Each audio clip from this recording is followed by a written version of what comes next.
উলঙ্গ হয়ে তওয়াফ করত।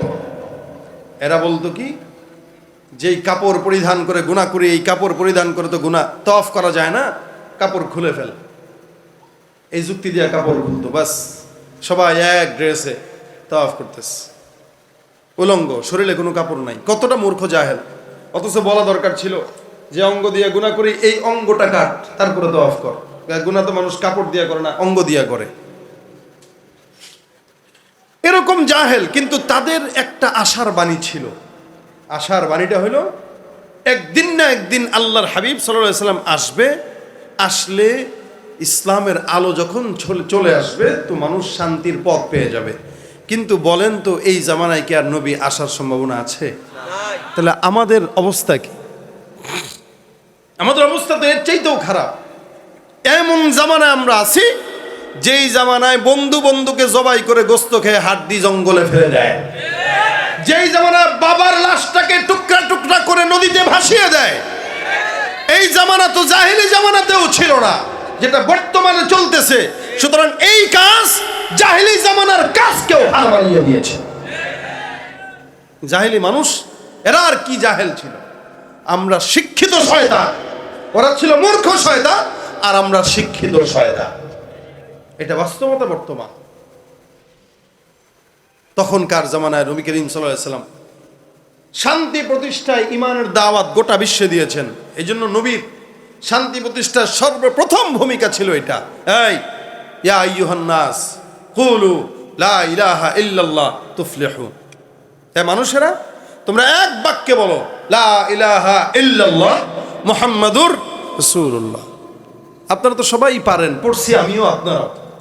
এইটা পড়েই তো যত আকাম করে। দেখবেন আগে ব্যবসা করতো, প্যান্ট শার্ট পইরা জমে নাই, এখন চিন্তা করছে কি করে ব্যবসা করতে, টুপি একটা লাগাই দিয়েছে, জুব্বা একটা পড়ছে। এই ইসলামের লেবাস দিয়া বাস এবার শুরু হয়েছে ব্যবসা। এখন মানুষ তো মনে করে সে তো ভালো হয়ে গেছে, কিন্তু সে তো আর ভালো হয় নাই, সে তো আগের মতোই আছে মাসুদ। এ তো আর ভালো হয় না। আগে উল্টাপাল্টা করতো ভিন্ন পরিচয়, আর এখন উল্টাপাল্টা করে সুন্নতি পরিচয়। এলো বাটপাড়ির ধরন। আমরা আমাদের লেবাসকে নিয়ে নিছি বাটপাড়ি, সিটারি, গুনাহ, এই সমস্ত কাজের জন্য। রাসূল সাল্লাল্লাহু আলাইহি ওয়াসাল্লাম শান্তি প্রতিষ্ঠায় সবাইকে কথা বলতেন, এই কালেমা পড়ো। কালেমা মানে কি? লা ইলাহা ইল্লাল্লাহ মুহাম্মাদুর রাসূলুল্লাহ পড়ে ফেললাম, হয়ে গেল না। রাসূল সাল্লাল্লাহু আলাইহি ওয়াসাল্লাম এটা দাওয়াত দেওয়ার জন্য, এতটুকুন বাণী সারা জমিনের মধ্যে পৌঁছানোর জন্য 23টা বছর মার খেয়েছেন। ওই জামানায় আমার পয়গম্বর মুহাম্মদুর রাসূলুল্লাহ সাল্লাল্লাহু আলাইহি ওয়াসাল্লাম 23 বছরের জিন্দেগিতে মক্কায় 10 বছর কেবল মার খাওয়ার উপরেই ছিলেন। নবী যখন সর্বপ্রথম এই দাওয়াত দেয়, মহিলাদের মধ্যে খাদিজাতুল কুবরা সর্বপ্রথম ইসলাম কবুল করে, মেয়েদের মধ্যে সর্বপ্রথম ফাতেমাতুজ জাহরা, যুবকদের মধ্যে সর্বপ্রথম আলী, আর সমবয়সীদের মধ্যে সর্বপ্রথম সিদ্দিক আকবর আবু বকর রাদিয়াল্লাহু আনহু। আল্লাহর নবী দোয়া করলেন, আল্লাহ এই কয়টা দিয়ে ইসলামের উন্নতি করা সম্ভব না, মালিক তুমি একজনকে কবুল করো, দুজনের একজনকে।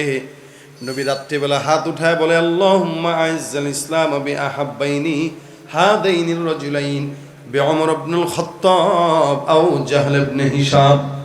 আসমানের মালিকের কাছে আমার পয়গম্বর ডাক দেয়া বলে, আল্লাহ দুইজনের একজনকে ইসলামের জন্য কবুল করে নাও।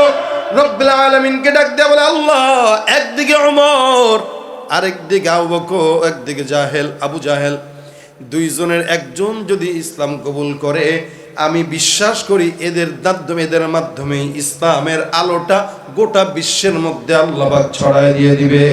আল্লাহর নবী দোয়া করলেন, হযরত ওমরের জবান আল্লাহ পাক রব্বুল আলামিন খুলে দিলেন। হযরত ওমরের দিলের বন্ধ দুয়ারটা আল্লাহ পাক রব্বুল আলামিন খুলে দিলেন। ওমর সুন্দর করে কালেমা পড়ে মুসলমান হইয়া মক্কার অলি গলিতে যে ডাক দিয়া বলে, হে কাফেররা, আমাকে আল্লাহ পাক রব্বুল আলামিন কবুল করে ইসলামের ছায়াতলে আশ্রয় গ্রহণ করার মতো যোগ্যতা অর্জন করায় দিলেন।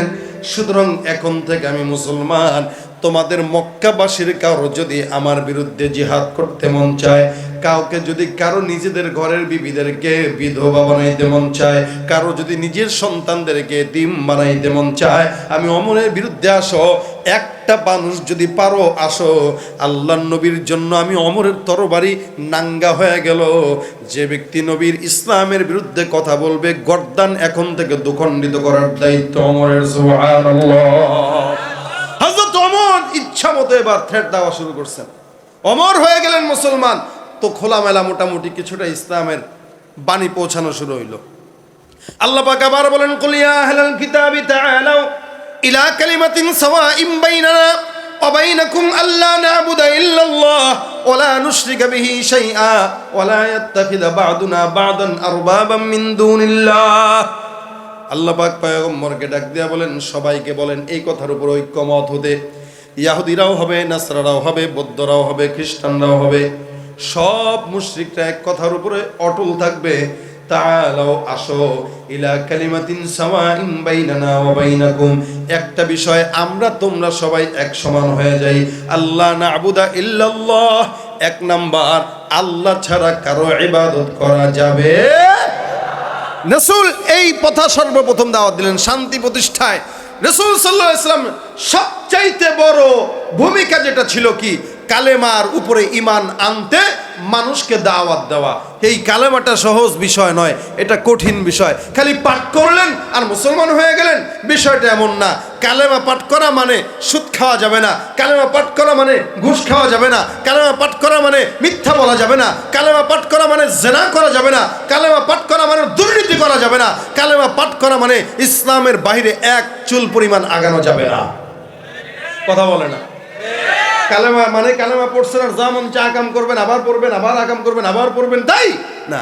কালেমা পড়ে ফেলছেন তো গণ্ডিতে ঢুকে গেছেন, বের হওয়ার কোনো সুযোগ নাই। এটা হইল কালেমার মর্ম।